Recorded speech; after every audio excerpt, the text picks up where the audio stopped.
How's it going, everybody? My name is Sahir Jamez, and you are watching a video of me breaking down my 5-phase personal workflow. That's a tongue twister if you say it the wrong way. but basically, this is my workflow. It consists of 5 different stages, and let me tell you a little bit about myself.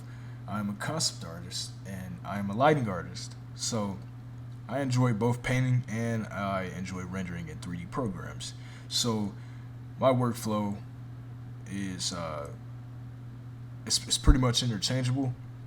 Sometimes I will stop at the concept art phase. Sometimes I will stop there. Um, well, most of the time I'll keep going to the lighting and cinematic rendering part, and eventually the key art stage, which is the final phase of my personal workflow. So basically, references and inspiration. I'll pretty much break down all 5 of these in great detail. So references and inspiration. Usually, when I do those, I'm basically taking references from things that exist in real life. It could be something man-made. It could be made by nature. It could also be, someone else's artwork. When it comes to like the mood and lighting and setting of said piece, that's usually where I take my references and inspiration from. Um, Sometimes I don't think about how other people do their work when I'm looking for references. Sometimes I do. It depends on what it is. Um, and then the 3D blackout stage. Basically, when I get to the 3D blackout stage, I'll go into any 3D renderer, whether it's Unreal Engine or Marmoset Toolbat. Those work out for me. Anything where I can use lighting to replicate whatever mood I'm looking for and my references and my inspiration. That's usually what I do. I go and I block out things in 3D, and most of the time it'll get to the point where it could very well be a render. It could be very well be a render um, of whatever I'm working on in the blackout. I try to make less work for myself as possible in the concept art stage. I usually end up doing more work anyway, but you can get away with a lot of stuff when you are painting over everything. So I tend to push things a little bit further, add more light, change the camera, make everything look a little bit better than I would if I was just blocking it out with no materials. But I tend to add materials and things like that. I focus really heavy on the lighting, the focal point, composition, and the setup of everything before I get to the concept art stage. So the lighting is cinematic rendering. Usually, what that is, when it's a part of my process, I'll go from my concept art stage. I'll go back into the 3D engine, and then I start implementing things that I've made in ideations or any like paintings, conceptual paintings that I have made. I will go back into the lighting and cinematic rendering stage of my workflow. I will go back there, and then I will basically set everything up as if either A, I'm making a cinematic, or B, I'm making a game level, and I want it to look like a game cutscene or anything like that, where I can showcase what the scene would look like as if it was inside of a video game. But for the most part, I focus on plain renders, and then that's when I get to the final key art stage. I take my final renders. Sometimes I can't make up my mind, but I take a lot of final renders, and then I pretty much narrow everything down to like 5 shots, and then I go to the key art stage, and then I pretty much take it back into Photoshop and start doing some compositing. So that's basically my 5-phase workflow. So specifically for this project here, the flight deck upper batteries is a continuation of a project that I worked on 2 years ago.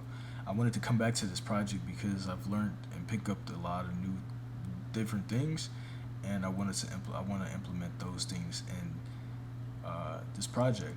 So basically, what you're looking at right now is the interior and exterior of my references. So as far as the interior, I already have my mood color palette set up. Everything is fine. For the exterior, I don't really need a color palette because it's a snowy place.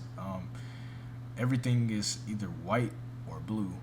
There's rarely any warm colors, and if there is, then they're very minute, and they probably won't show up unless it's like an object that's giving off a warm color.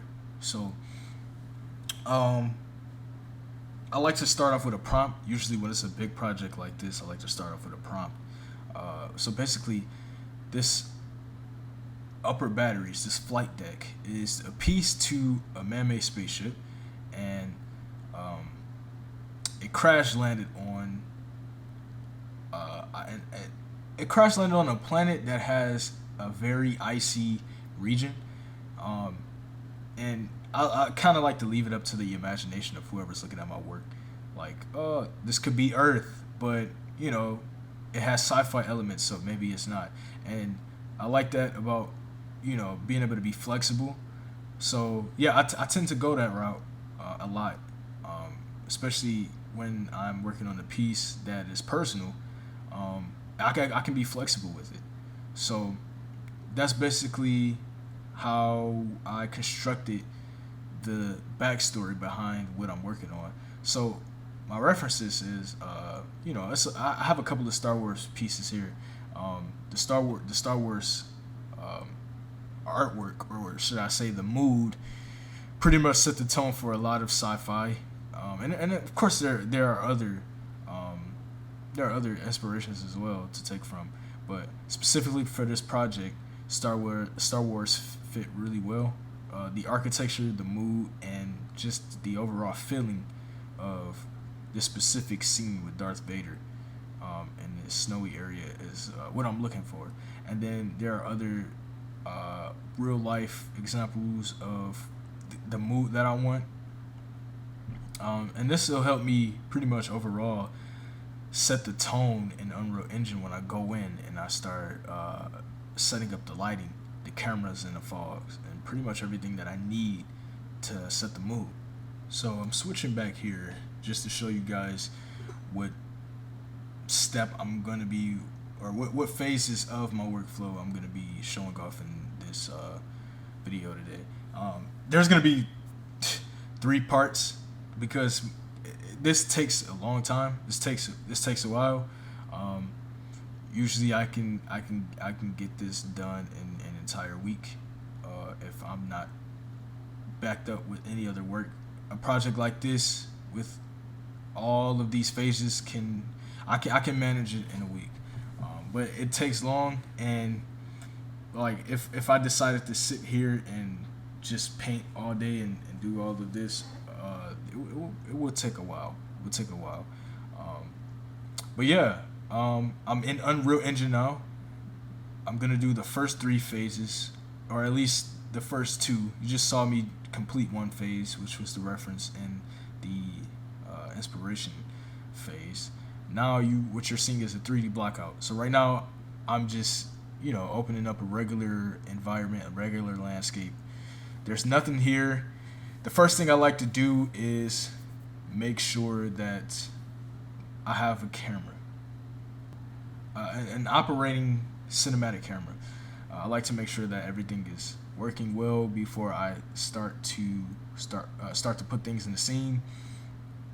And now I'm just messing around with the materials, but what I like to do is make sure the camera is the way I want it, because that's the most important part to me. The camera is the most important thing to me when I'm setting anything up in any 3D renderer, because the camera is what sets the focal point, the tone, and everything. So right now, the second thing that I do, especially when it is an exterior environment, is make sure that the sky is properly set.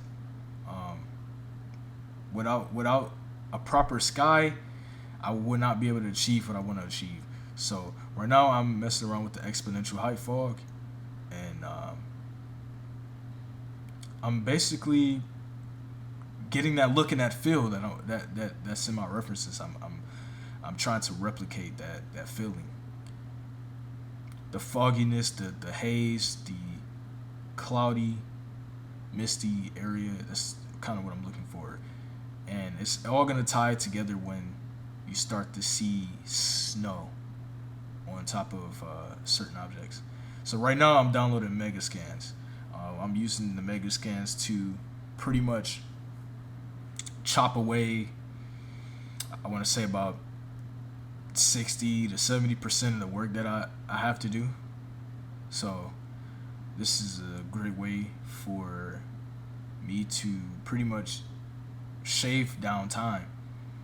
So right now I'm bringing in smaller objects and I'm rearranging them, making them bigger, and then what I'm going to do is I'm going to group them together, and then I'm going to duplicate them again and repeat the process. It's pretty tedious, but I always like to make sure that everything is kind of randomized so it doesn't look like it's blatant copying.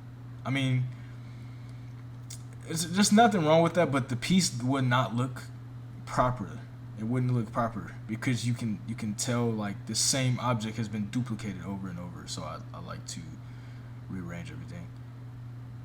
And one thing that I did not do before I started this whole entire scene was I did not bring in a mannequin or a humanoid figure to scale with the objects that are in the scene. I did not do that. That is something that, that's something that I should do often. If you're ever thinking about making an environment that's large scale and you're not quite sure how everything is gonna fit, it's best to always bring in a model to scale for reference.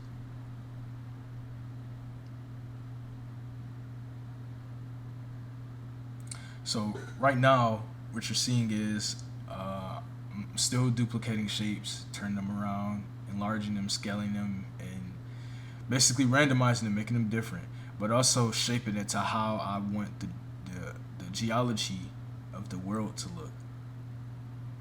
So yeah, just getting that big rock in there. But yeah, this is the first step to my process. Usually it does take a long while because sometimes I'm indecisive, and then other times I'm really trying to nail the mood that I'm looking for. So it does take me a while. I say at the most it takes me about 1 or 2 hours to complete something like this. So one good reason why I use the exponential height fog the way it's used is so that I can hide the bottom of the world. Though it does not matter, it does help me focus on what's in front of me instead of focusing on things that aren't relevant to the scene. So the fog also helps in that manner. And the main thing about topology and things like that, I don't really worry about those things. I don't worry about those things at all, unless like a material isn't working properly or light isn't hitting the object the way I want it to. That'll be the only time that I worry about topology and UVs. That'll be the only time I'm worried about those things. But other than that, I pretty much let my creative juices flow. I don't really worry about those things. Especially since now it's a blackout, I can pretty much go into Photoshop, and when I do the concepting, when I hit the concepting stage, I can pretty much fix what I want, change what I want. So scaling doesn't matter too much at this stage, but it does. It does, because it makes my job a little bit more difficult. I won't say harder. It makes it a little bit more difficult, and I give myself more work to do when I could, eliminate the problem before it even becomes a problem. So that's just something to know. So right now I'm playing with the geology again, trying to make sure I get those little snowy hills that I'm looking for with the rocks under it. I'm bringing in these giant rock formations. So now I'm setting up the camera. I think I already put a post-processing volume in. If I didn't already do it, I'm gonna do it right now, right before I get to the camera. So yeah, I think I'm doing it right now. Yep, post-process volume. So really, what that does for me is it pretty much helps me again go with the look that I'm looking for. It's pretty much premature color grading. That's literally all it is for me. It's premature color grading. I don't want to focus too much on the camera, because when I come back to the game engine, that's when I really tinker with the camera. But right now, I'm gonna tinker with the camera a little bit after I'm done with the post-processing volume. But after I get done with that, I'm just gonna tinker with the camera just a little bit, not too much, just a little bit. So right now, I'm adding dirt masks and messing around with the camera, the detail and the exposure, because this is gonna be a very bright area. Light reflects off snow, so I also have to, be conscious that I don't want a really high exposure. I don't want that. I want it to be. I want it to be in the middle, or at least kind of low.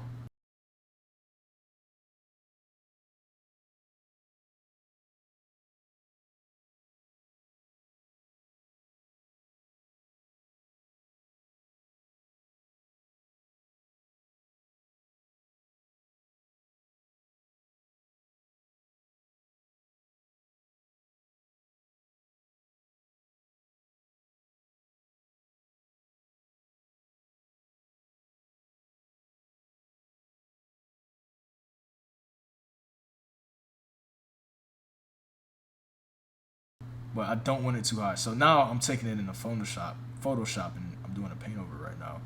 Um, so right here, I had the idea of an erected tower, whatever, a spire, right in the center. So right now I'm just painting. And usually when I do a process like this, I like to do a few iterations of the object, um, just so that I know what I'm looking for. But sometimes it's not always the case. Sometimes I just jump right in. Specifically with this piece right here, I just jump right in, and I'm getting busy.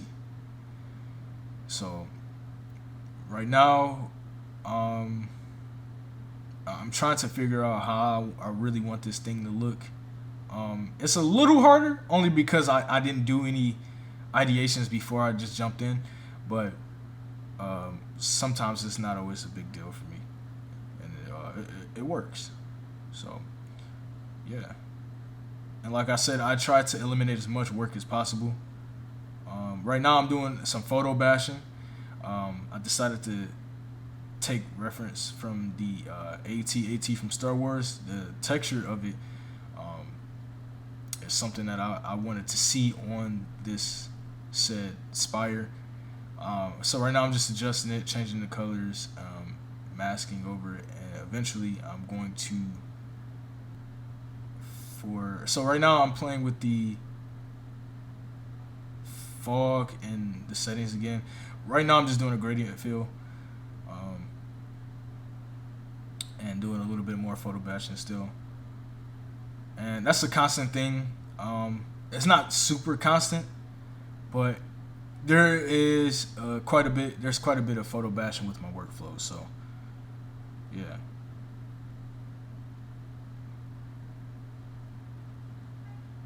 So right now, just getting those highlights in there, and that snow,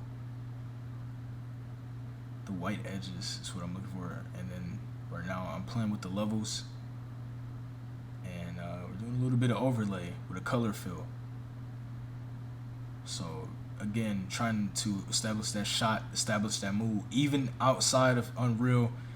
I'm doing the same thing here, and I'm gonna continue to do that. So with this workflow, it's something that I continue to do throughout the entire process, just adjusting lighting and setting up everything. So right now what I'm doing is I'm adding another structure, and This one is a little bit darker. So here I was a little indecisive because I wanted to portray death properly. But the thing is, this is a black object, and I would have wanted to at least decrease the opacity a little bit, but it just didn't sit right with my eyes, so I didn't do it. As you can see, I attempted, but I wanted to go with something a little bit more darker, and I wanted to go with something a little bit more monolithic, pretty sharp in form, but very firm. And it's kind of a derelict feeling I was looking for. It's kind of been abandoned, but it's alive. Not alive like as in it's a sentient being, but it's like an ancient piece of tech. You go in, you operate it, it'll turn on. So that's the kind of feeling that I was looking for. So right now I'm basically just adding those highlights, doing a little bit more photo batching still. Wanted that deserty looking texture on top of there. And right now I'm just playing with the blend modes and changing the saturation and tone. And again, this is just something that I constantly do. And right now we're adding clouds. Not really clouds, but like mist and snow and fog. So right now I'm pinning clouds, fog. I'm trying to get that feeling I'm looking for. Also here I'm trying to get that snow a little. I'm trying to give it a little more contrast than it already has from the Blackout.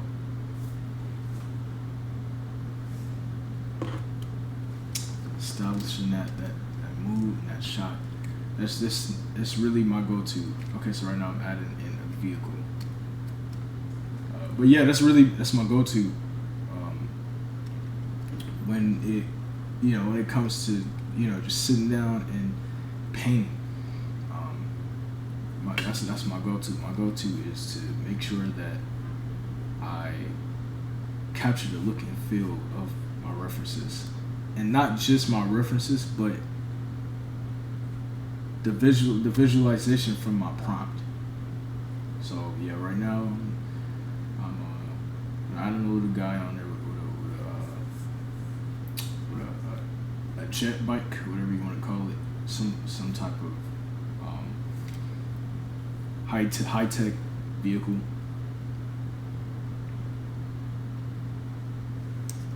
But yeah, audio got corrupted, so yeah, if you see a cut straight to this segment of the video, it's because the audio got corrupted and you just heard a voiceover. So yeah, yep, I gotta go back here, like I said earlier, which I'm gonna say when I do the voiceover. Our entire Photoshop file got corrupted. I don't know how this happened. It never happened to me, but this happened. So I have to go back and get this because I literally just lost all this work, and I'll probably just screen cap it from the video, and it'll be a low quality, but I'll have it back. And whatever else I need to paint on there, I'll just paint on. But this is the first 3 pieces of my workflow. Usually the concept part takes a lot longer than this, and it will take a lot longer than this. This is just a little part 1, but yeah, it takes a lot long, and pretty much every video after this where you see a time lapse, that time lapse is probably going to be about 4 or 5 hours condensed into like 20 minutes. So yeah, that's normally how long it takes.